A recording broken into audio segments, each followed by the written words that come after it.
Assalamualaikum semuanya, kembali lagi kepada saya, Ramadhani Nikmatullah. Kali ini saya akan membahas materi filsafat manusia dari kelompok 1 sampai kelompok 4. Oke, yang pertama saya akan membahas materi dari kelompok 1, yaitu esensi dan kedudukan manusia dalam filsafat humanisme. Yang pertama adalah esensi manusia dalam aliran-aliran filsafat. Secara bahasa, manusia berasal dari kata manu, dari bahasa Sanskerta yang berarti berpikir. Secara istilah, manusia diartikan sebagai sebuah konsep atau fakta, gagasan atau realitas kelompok atau individu. Manusia adalah makhluk yang berpikir dalam melakukan apa saja yang akan dilakukannya. Dalam KBBI, manusia diartikan sebagai makhluk yang memiliki akal budi, yang artinya manusia adalah makhluk yang sempurna. Manusia adalah makhluk yang diciptakan di bumi dengan memiliki akal, pikiran, hati, dan badan. Yang kedua, aliran-aliran filsafat.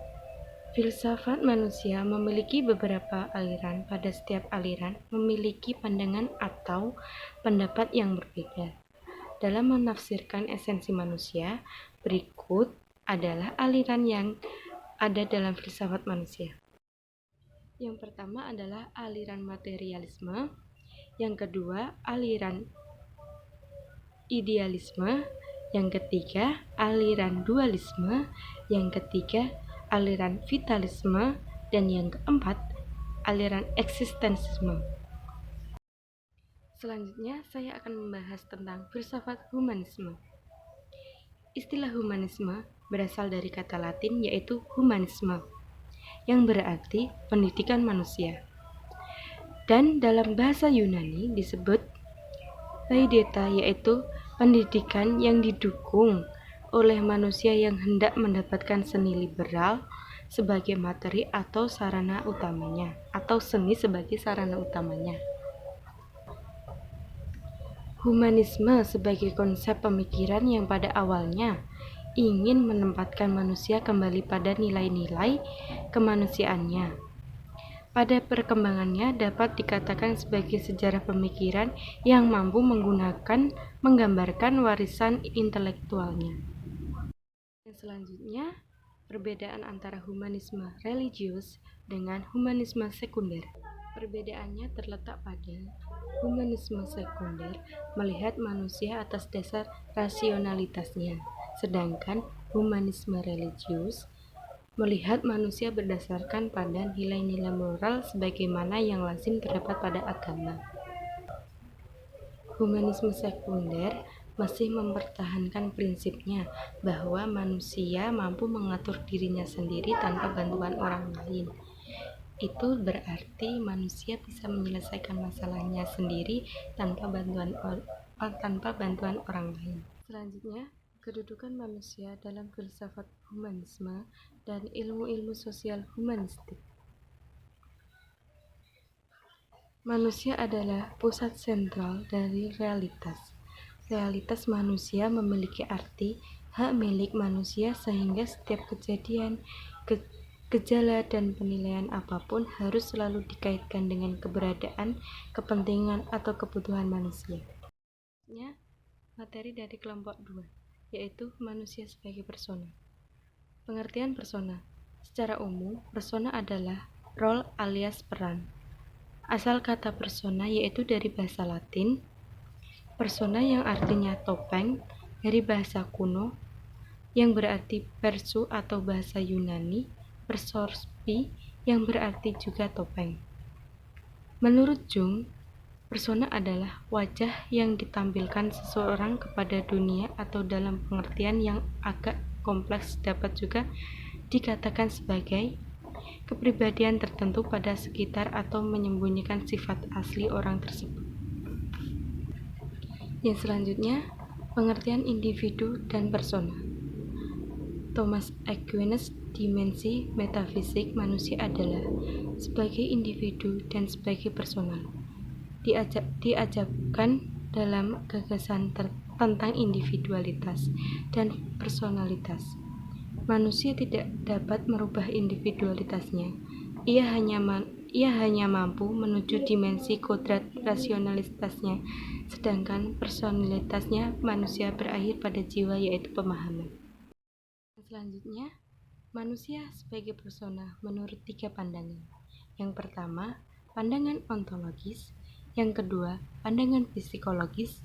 Dan yang ketiga, pandangan dialogis. Untuk yang selanjutnya, nilai-nilai absolut pribadi. Beberapa karakteristik nilai atau sistem yang dianut oleh seseorang. Yang pertama, nilai merupakan hasil dari suatu proses interaksi manusia dalam kehidupannya. Dan yang kedua, nilai selalu berkaitan dengan kepentingan yang bersangkutan. Dan yang ketiga, nilai yang diyakini tersebut tidak selalu berada dalam tataran yang sama. Dan yang terakhir, nilai-nilai yang ada dalam sistem nilai tidak selamanya sejalan. Untuk yang selanjutnya, elemen-elemen manusia sebagai persona. Beberapa karakter elemen dasar yang mengungkapkan pribadi seseorang di antaranya: 1. Karakter. 2. Etika. 3. Akal. 4. Kebebasan. 5. Nama. 6. Suara hati. Dan yang terakhir, nomor 7. Perasaan. Untuk materi dari kelompok selanjutnya adalah jiwa dan badan. Di sini saya akan menjelaskan tentang aliran monisme dan dualisme.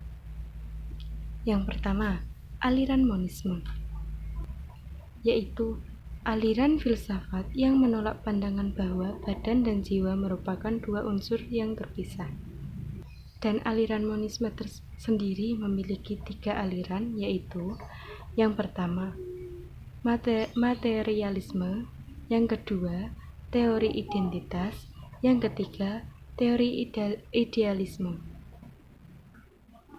Setelah aliran monisme, terdapat aliran dualisme, yaitu aliran yang menginformasikan bahwa badan dan jiwa merupakan 2 elemen yang berbeda dan terpisah. Dualisme sendiri memiliki 4 aliran yang berbeda. Yang pertama, aliran interaksionisme. Yang kedua, aliran okasionalisme. Yang ketiga, pluralisme. Dan yang terakhir, epifenomenalisme. Yang selanjutnya, badan manusia. Dalam pandangan mekanisme, gerakan badan bersifat mekanistik, yang artinya seluruh gerakan badan manusia atau seluruh aktivitas yang terjadi adalah karena hubungan sebab akibat. Menurut Skinner, pandangan tersebut bersifat deterministik dan tidak memberikan paham yang memandangi tentang keutuhan pribadi manusia. Yang selanjutnya, jiwa manusia dan kesadaran jiwa. Jiwa yaitu sesuatu daya atau energi yang memberi kehidupan kepada makhluk hidup. Menurut Aristoteles, jiwa adalah esensi dan energi termasuk kekuatan aktivitas yang akan mati. Jika menurut Sigmund Freud, jiwa adalah energi yang senantiasa berkonflik dan dilanda kecemasan tanpa akhir. Untuk yang selanjutnya yaitu pertarungan jiwa dan tubuh dalam pandangan filsafat René Descartes. 2 hal yang perlu diketahui sebelum masuk ke dalam pemikiran René tentang manusia. Yang pertama, mengenai domisi ilmu biologi, Aristoteles dalam tradisi akademik dan masa Descartes. Dan yang kedua, pengalaman Descartes mengenai bergeraknya patung-patung oleh dorongan lain. Materi selanjutnya dari kelompok 4 yang terakhir yaitu manusia dan Al-Quran. Menurut Al-Quran, manusia terdiri dari jasmani dan rohani, diciptakan sebagai khalifah untuk mengabdi kepada Allah. Dalam Al-Quran ada 3 hakikat manusia, yaitu Bashar, bahwa manusia adalah makhluk biologis, dan yang kedua Al-Ihsan menyatakan bahwa manusia adalah khalifah atau pemikul amanah, dan yang ketiga Al-Anas, bahwa manusia adalah makhluk sosial. Manusia dalam pandangan Islam. Ada 3 dimensi manusia dalam pandangan Islam, yaitu yang pertama, manusia sebagai hamba Allah, dan yang kedua, manusia sebagai Al-Anas, dan yang ketiga, manusia sebagai Al-Ihsan. Beberapa pandangan ilmuwan barat mengenai manusia. Yang pertama, Homo sapiens, yang kedua animal rasional, dan yang ketiga Homo laquen, yang keempat Homo faber, dan yang kelima Zoopolitcom, dan yang keenam Homo economicus, dan yang terakhir Homo religius. Beberapa tokoh ilmuwan barat memiliki pengertian berbeda dalam memahami manusia.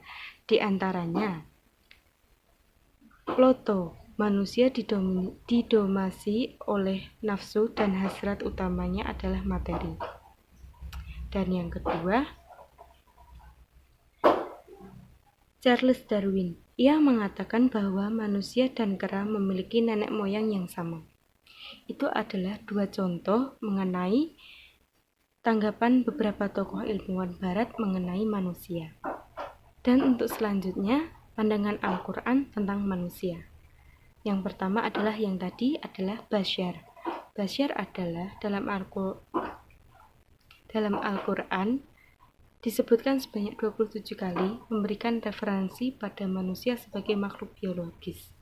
Dan yang kedua, Al-Ihsan, disebutkan dalam Al-Quran sebanyak 65 kali, kerap membahas tentang manusia secara utuh. Dan yang ketiga, Al-Anas, dalam Al-Quran disebut sebanyak 240 kali bahwa manusia sebagai makhluk sosial dan individu. Hanya itu saja yang dapat saya bahas. Maaf masih banyak kekurangannya. Sekian dari saya. Wassalamualaikum warahmatullahi wabarakatuh.